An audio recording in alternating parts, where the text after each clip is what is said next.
الحمدللہ رب العالمین والصلاة والسلام علی خاتم النبیین اما بعد فاعوذ باللہ من الشیطان الرجیم بسم اللہ الرحمن الرحیم الصلاة والسلام علیک یا رسول اللہ وعلی آلک واصحابک یا حبیب اللہ الصلاة والسلام علیک یا نبی اللہ وعلی آلک واصحابک یا نور اللہ۔ مدنی چینل کے ناظرین دیکھ رہے ہیں پروگرام قرآن پاک ترجمہ و تفسیر کے ساتھ۔ الحمدللہ سورہ رعد 13واں پارہ آیت نمبر 14 تک ہمارا درس ہو چکا تھا۔ اللہ پاک ہمیں قرآن پاک کے مطابق اپنی زندگی گزارنے کی توفیق عطا فرمائے۔ نبی کریم صلی اللہ علیہ وآلہ وسلم نے فرمایا، جو مجھ پر درود پڑھنا بھول گیا وہ جنت کا راستہ بھول گیا۔ صلو علی الحبیب صلی اللہ علی محمد صلی اللہ علیہ وآلہ وسلم۔ اعوذ باللہ من الشیطان الرجیم، بسم اللہ الرحمن الرحیم۔ وَلِلَّهِ يَسْجُدُ مَن فِي السَّمَاوَاتِ وَالْأَرْضِ طَوْعًا وَكَرْهًا وَظِلَالُهُم بِالْغُدُوِّ وَالْآصَالِ۔ آسان ترجمہ قرآن کنز العرفان۔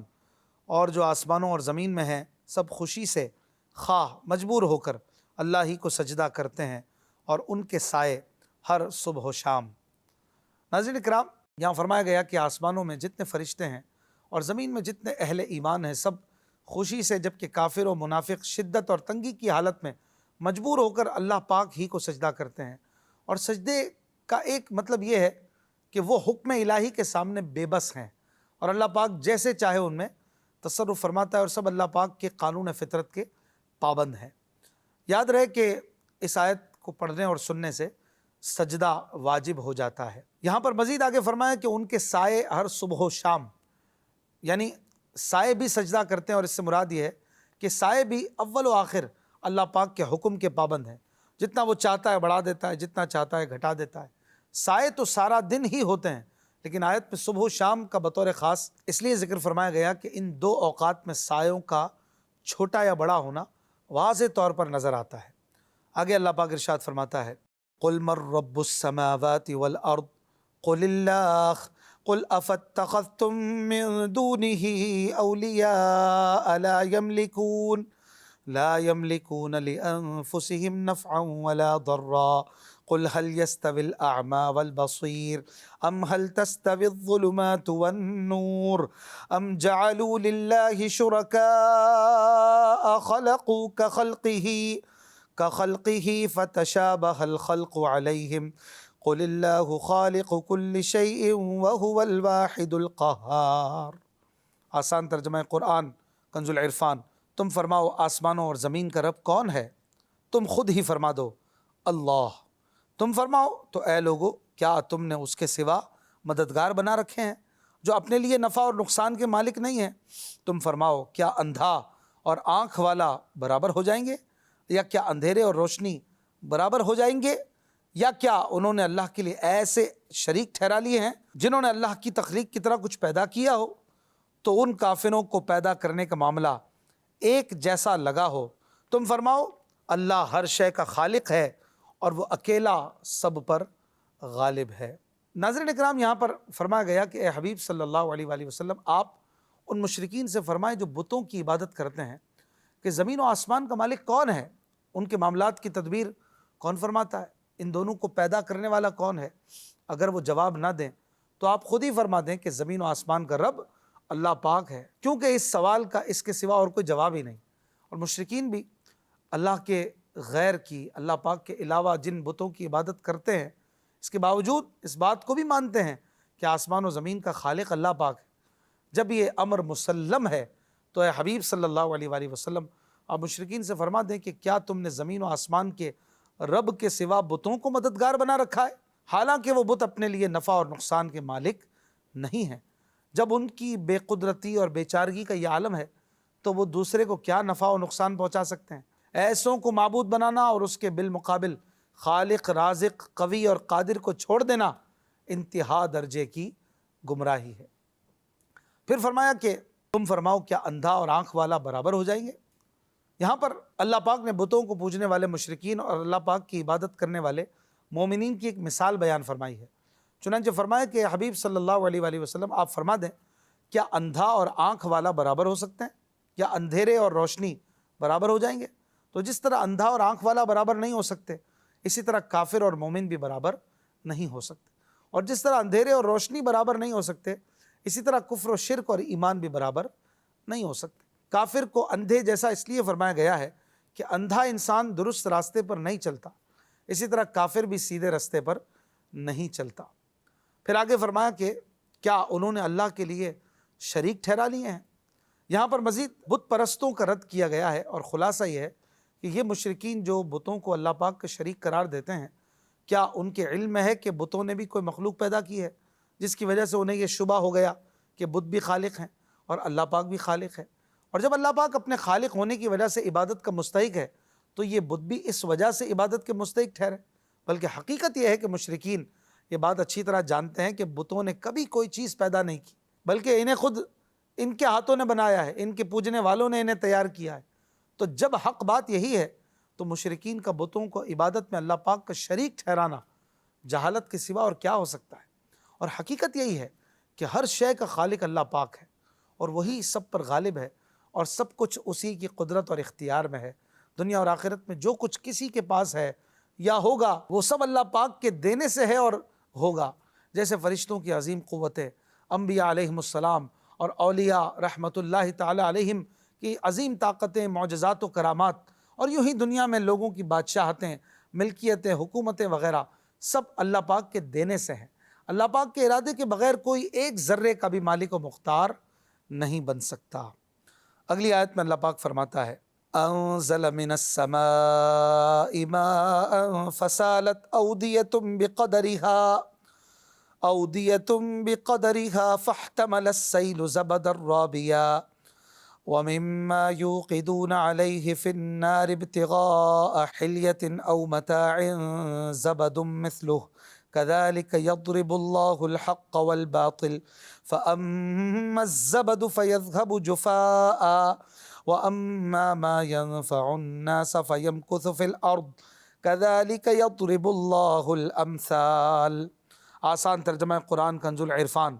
اس نے آسمان سے پانی اتارا تو نالے اپنی اپنی گنجائش کی بقدر بہہ نکلے، تو پانی کی راہ اس پر ابھرے ہوئے جھاگ اٹھا لائی، اور زیور یا کوئی دوسرا سامان بنانے کے لیے جس پر وہ آگ دہکاتے ہیں اس سے بھی ویسے ہی جھاگ اٹھتے ہیں۔ اللہ اسی طرح حق اور باطل کی مثال بیان کرتا ہے، تو جھاگ تو ضائع ہو جاتا ہے، اور وہ پانی جو لوگوں کو فائدہ دیتا ہے وہ زمین میں باقی رہتا ہے۔ اللہ یوں ہی مثالیں بیان فرماتا ہے۔ ناظرین اکرام، اس سے پچھلی آیت میں اللہ پاک نے مومن اور کافر کو آنکھ والے اور اندھے سے، ایمان اور کفر کو روشنی اور اندھیرے سے تشبیہ دے کر ہمیں سمجھایا تھا، جبکہ اس آیت میں ایمان اور کفر کی ایک اور مثال بیان کی جا رہی ہے۔ مثال کا خلاصہ یہ ہے کہ باطل اس جھاگ کی طرح ہوتا ہے جو ندیوں میں ان کی وسعت کے مطابق بہتے پانی کی سطح پر، اور سونا، چاندی، تانبا، پیتل وغیرہ پگھلی ہوئی معدنیات کی مائع سطح پر ظاہر ہوتی ہے، جبکہ حق جھاگ کے علاوہ باقی بچ جانے والی اصل چیز کی طرح ہوتا ہے۔ تو جس طرح بہتے پانی یا پگھلی ہوئی معدنیات کی سطح پر جھاگ ظاہر ہو کر جلدی ہی ختم ہو جاتا ہے، ایسے ہی باطل اگرچہ کتنا ہی ابھر جائے، بڑا بڑا دکھے، اور بعض حالتوں اور وقتوں میں جھاگ کی طرح حد سے اونچا ہو جائے، لیکن آخر کار مٹ جاتا ہے، اور حق اصل چیز اور صاف جوہر کی طرح باقی اور ثابت رہتا ہے۔ امام فخر الدین رازی رحمۃ اللہ علیہ اس آیت میں مذکور مثال کی بہت اچھی وضاحت کرتے ہوئے فرماتے ہیں کہ اس آیت کا خلاصہ یہ ہے کہ اس آیت میں پانی سے مراد قرآن پاک اور ندیوں سے مراد بندوں کے دل ہیں۔ یعنی اللہ پاک نے اپنی کبریائی، جلالت اور احسان کے آسمان سے رحمت کا پانی یعنی قرآن بندوں کے دلوں کی ندیوں میں نازل فرمایا۔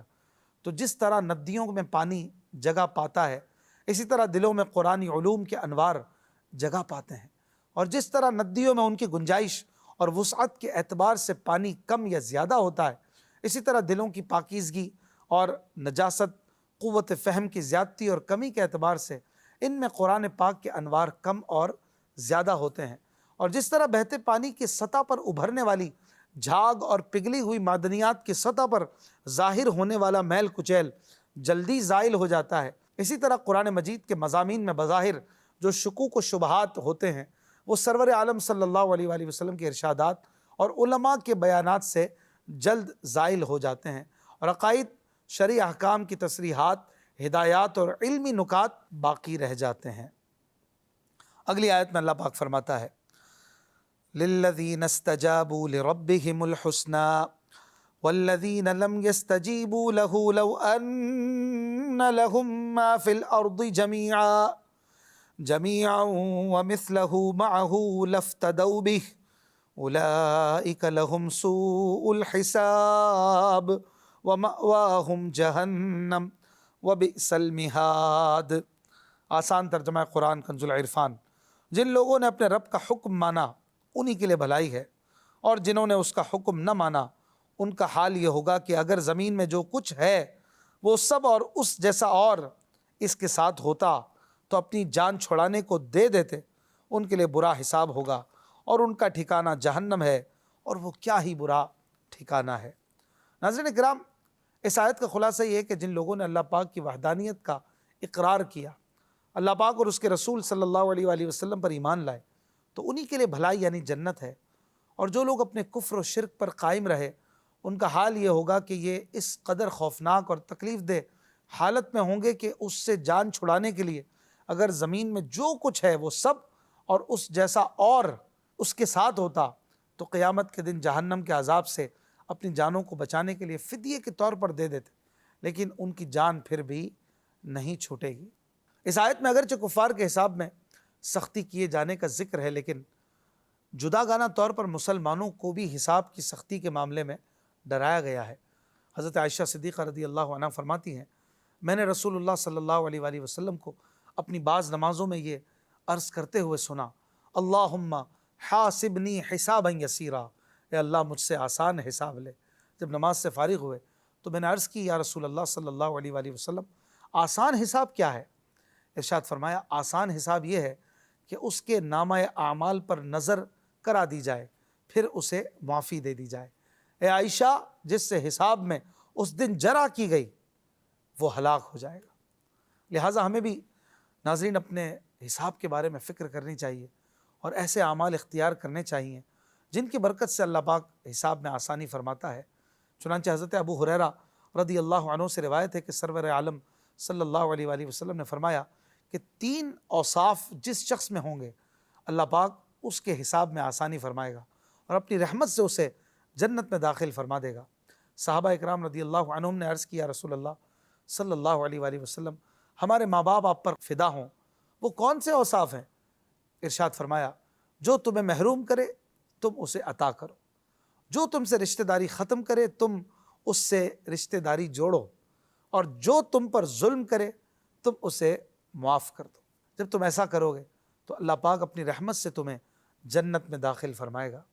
اللہ پاک سے دعا ہے کہ ہمیں حساب کی فکر کرنے کی بھی توفیق عطا فرمائے، نیک اعمال میں مصروف رہنے کا جذبہ عطا فرمائے، اور آسانی سے ہمیں بے حساب و کتاب اپنے کرم والے بھلائی والے گھر جنت الفردوس میں محبوب علیہ الصلوۃ والسلام کا پڑوس عطا فرمائے۔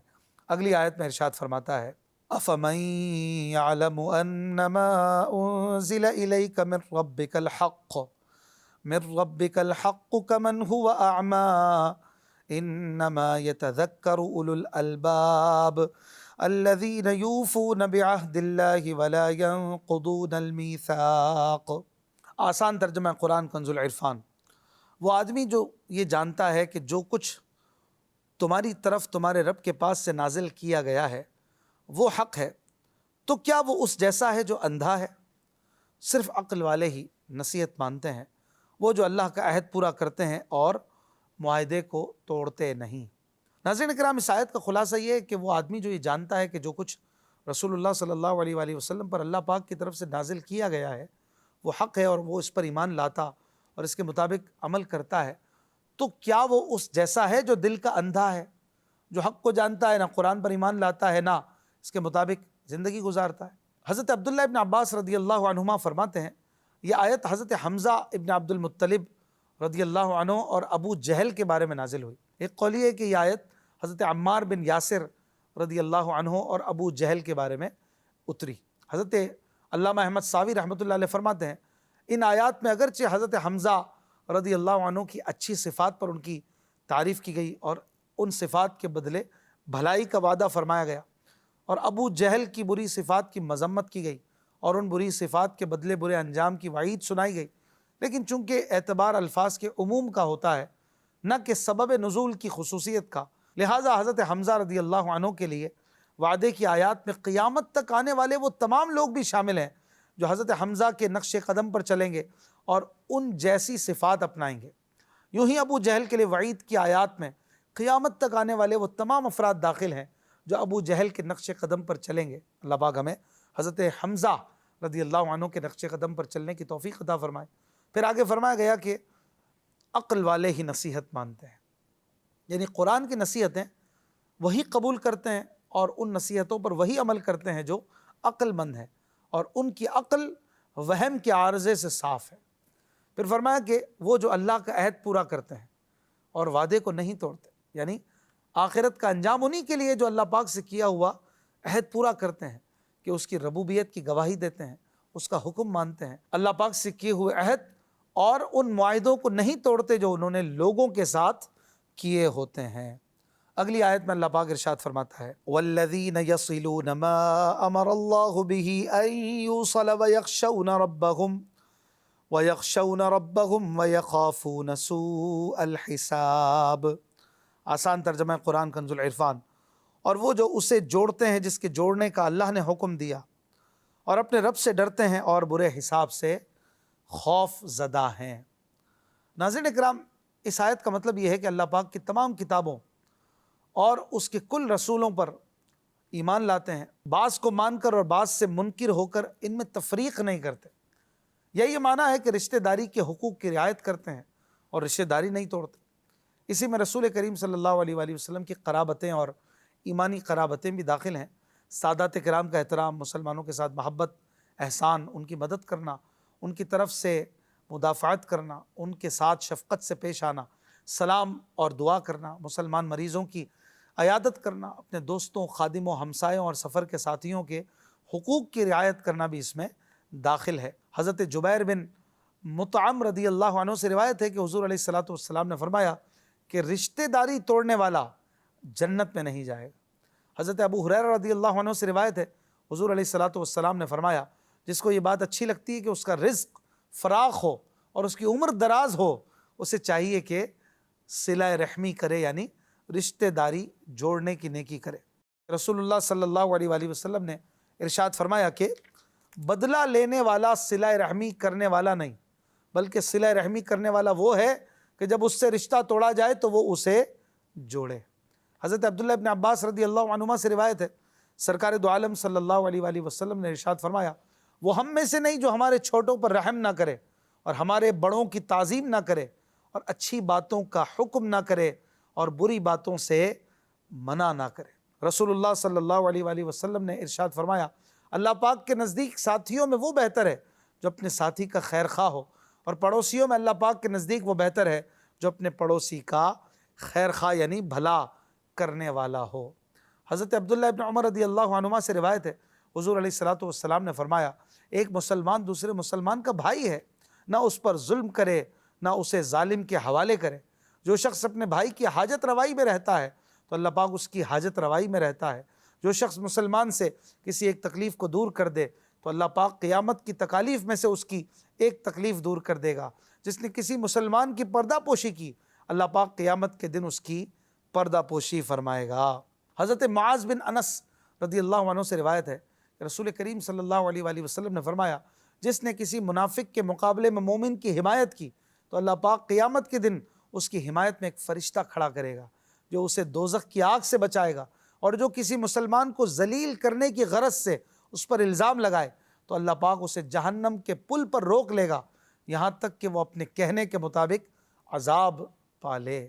پھر آگے فرمایا کہ وَيَخْشَوْنَ رَبَّهُمْ، اور وہ اپنے رب سے ڈرتے ہیں، یعنی اللہ پاک کے ساتھ کیے ہوئے عہد کو پورا کرنے اور صلہ رحمی یعنی رشتہ داری جوڑنے وغیرہ جن چیزوں کا اللہ پاک نے حکم دیا ہے انہیں بجا لانے کے ساتھ ساتھ اللہ پاک سے ڈرتے بھی ہوں۔ اور اللہ پاک سے ڈرنا یہ بھی بہت اچھی نیکی ہے۔ اللہ پاک نے قرآن شریف میں جو ہے اس کی بڑی فضیلتیں بیان فرمائی ہیں، اور رسول پاک صلی اللہ علیہ وآلہ وسلم نے بھی اس کی فضائل بیان فرمائے۔ چنانچہ حضرت عبداللہ ابن مسعود رضی اللہ عنہ سے روایت ہے حضور علیہ الصلوۃ والسلام فرماتے ہیں کہ جس مومن بندے کی آنکھوں سے اللہ پاک کے خوف کی وجہ سے آنسو نکلیں، اگرچہ وہ مکھی کے سر کے برابر ہوں، پھر وہ آنسو بہہ کر اس کے چہرے پر آ جائیں تو اللہ پاک اسے جہنم پر حرام فرما دیتا ہے۔ حضرت عباس بن عبد المطلب رضی اللہ عنہ سے روایت ہے، نبی کریم صلی اللہ علیہ وآلہ وسلم نے فرمایا جب اللہ پاک کے خوف سے بندے کا بدن لرزنے لگے تو اس کے گناہ ایسے جھڑتے ہیں جیسے سوکھے ہوئے درخت سے اس کے پتے جھڑتے ہیں۔ سبحان اللہ۔ اللہ پاک ہمیں اپنا خوف عطا فرمائے اور اعمال کا محاسبہ کرتے رہنے کی توفیق عطا فرمائے۔ اس آیت کے آخر میں یہ بھی فرمایا گیا کہ وَيَخَافُونَ سُوءَ الْحِسَابِ، اور برے حساب سے وہ خوف زدہ ہوتے ہیں۔ عقل مند انسان وہی ہوتا ہے کہ جو اپنے اعمال کا محاسبہ کرتا رہے اور آخرت کی تیاری کرتا رہے۔ حضرت شداد بن اوس رضی اللہ عنہ سے روایت ہے کہ حضور علیہ الصلوۃ والسلام نے فرمایا عقل مند وہ ہے جو اپنا محاسبہ کرے اور موت کے بعد کے لیے عمل کرے، جبکہ عاجز وہ ہے جو اپنے آپ کو خواہشات کے پیچھے لگا دے اور اللہ پاک سے امید رکھے۔ حضرت امام ترمذی رحمۃ اللہ علیہ فرماتے ہیں کہ اس حدیث پاک میں جو فرمایا کہ جو اپنا محاسبہ کرے، یعنی قیامت کے حساب سے پہلے دنیا ہی میں نفس کا محاسبہ کرنا۔ حضرت عمر فاروق رضی اللہ عنہ فرماتے ہیں کہ اپنے نفسوں کا محاسبہ کرو اس سے پہلے کہ تمہارا محاسبہ کیا جائے، اور بڑی پیشی کے لیے تیار ہو جاؤ۔ قیامت کے دن اس آدمی کا حساب آسان ہوگا جس نے دنیا ہی میں اپنا حساب کر لیا ہوگا۔ حضرت میمون بن مہران رضی اللہ عنہ فرماتے ہیں کہ بندہ اس وقت تک پرہیزگار شمار نہیں ہوتا جب تک اپنے نفس کا ایسا محاسبہ نہ کرے جیسے اپنے شریک سے، اپنے پارٹنر سے کرتا ہے کہ اس نے کہاں سے کھایا، کہاں سے پہنا۔ امام غزالی رحمۃ اللہ علیہ فرماتے ہیں جس طرح تاجر دنیا میں ایک ایک پیسے کا حساب کر کے کمی زیادتی کے راستوں کی حفاظت کرتا ہے حتیٰ کہ اسے اس میں کچھ بھی نقصان نہیں ہوتا، تو اسے چاہیے کہ نفس کے معمولی سے نقصان اور مکر و فریب سے بھی بچے، کیونکہ یہ بڑا دھوکے باز اور مکار ہے۔ لہٰذا پہلے اس سے پورے دن کی گفتگو کا صحیح جواب طلب کرے اور اپنے نفس سے اس بات کا خود حساب لے جس کا قیامت کے دن دوسرے لیں گے۔ اسی طرح نظر بلکہ دل کے خیالات اور وسوسوں، اٹھنے بیٹھنے، کھانے پینے، سونے، حتیٰ کہ خاموشی کا بھی حساب لے کہ اس نے خاموشی کیوں اختیار کی تھی۔ سکون کے بارے میں پوچھ گچھ کرے، اس کا کیا مقصد تھا۔ جب ان تمام باتوں کا علم ہو جائے جو نفس پر واجب تھیں اور اس کے نزدیک صحیح طور پر ثابت ہو جائے کہ کس قدر واجب کی ادائیگی ہوئی ہے، تو اس قدر کا حساب ہو گیا۔ اب جو باقی رہ گیا اسے نفس کے ذمے لکھ لے اور اسے دل کے کاغذ پر بھی لکھ دے، جیسے اپنے شریک کے ذمے باقی حساب کو لکھ لیتا ہے اور حساب و کتاب کے رجسٹر میں اسے درج کر دیتا ہے۔ پھر جب نفس قرض دار ٹھہرا تو ممکن ہے کہ اس سے قرض وصول کرے، کچھ تاوان کے ذریعے، کچھ اس کی واپسی سے، اور بعض کے حوالے سے اسے سزا دے، اور یہ سب کچھ حساب کی تحقیق کے بعد ہی ممکن ہے، تاکہ جس قدر واجب باقی ہے اس کی تمیز ہو سکے۔ اور اسے چاہیے کہ اپنے تمام ظاہری اور باطنی اعضاء کے حوالے سے اپنے نفس سے ایک ایک دن کی ہر گھڑی کا حساب کرتا رہے۔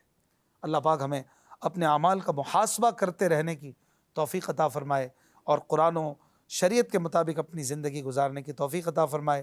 زندگی رہی تو انشاءاللہ الکریم اگلا درس آیت نمبر 22 سے شروع کریں گے۔ اپنا خیال رکھیے گا۔